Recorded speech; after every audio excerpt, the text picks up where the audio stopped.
আজকের প্রধান শিরোনাম, ডক্টর ইউনূসের সঙ্গে বৈঠক শেষে নির্বাচনের তারিখ নিয়ে যা বললেন ফখরুল।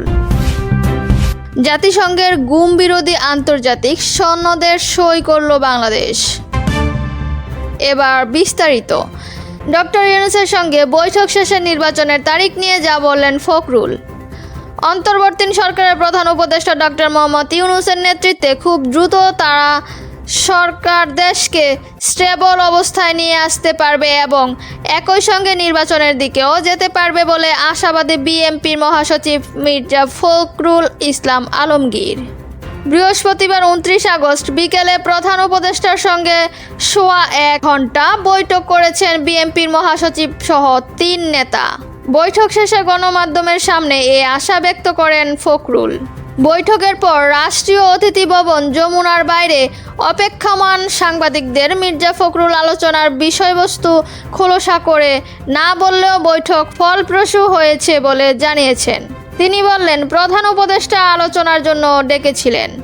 আমাদের প্রায় সোয়া 1 ঘণ্টা আলোচনা হয়েছে, অন্তত ফলপ্রসূ আলোচনা হয়েছে।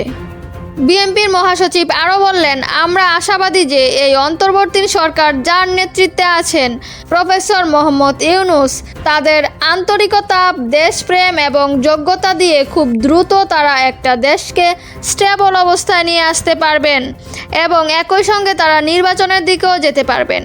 প্রয়োজনীয় সংস্কারসমূহ পূরণ করবেন বলে আমরা মনে করি। নির্বাচনের কোনো সম্ভাব্য তারিখ নিয়ে আলোচনা হয়েছে কিনা জানতে চাইলে তিনি বললেন, আমরা কোনো তারিখ নিয়ে আলোচনা করিনি, আমরা কোনো তারিখ বলবো না, এটা ওনারা বলবেন। জাতিসংঘের গুম বিরোধী আন্তর্জাতিক সনদে সই করল বাংলাদেশ। গুম থেকে নাগরিকদের সুরক্ষায় জাতিসংঘের গুম বিরোধী আন্তর্জাতিক সনদে সই করেছে বাংলাদেশ। বৃহস্পতিবার উপদেষ্টা পরিষদের সাপ্তাহিক সভায় প্রধান উপদেষ্টা অধ্যাপক ডক্টর মোহাম্মদ ইউনূস আন্তর্জাতিক convention for the protection of law of all person from force disappearance সনদের স্বাক্ষর করেন। আন্তর্জাতিক গুম প্রতিরোধ দিবসে একদিন আগেই এই সনদে স্বাক্ষর করল বাংলাদেশ।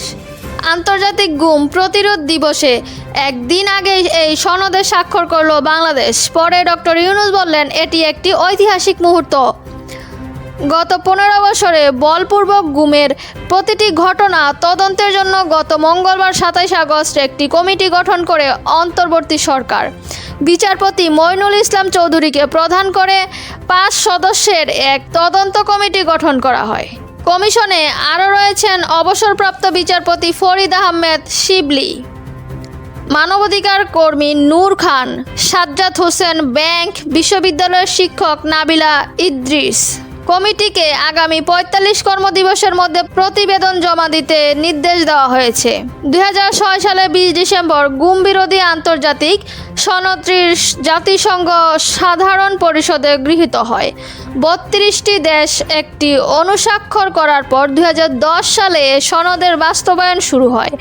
এখন পর্যন্ত 75টি দেশে এ সনদে যুক্ত হয়েছে। গুম বিরোধী আন্তর্জাতিক সনদের লক্ষ্য হল গুম বন্ধের পাশাপাশি এ অপরাধের ন্যায় বিচার প্রতিষ্ঠা ও ক্ষতিগ্রস্ত ব্যক্তিদের সহায়তা দেওয়া।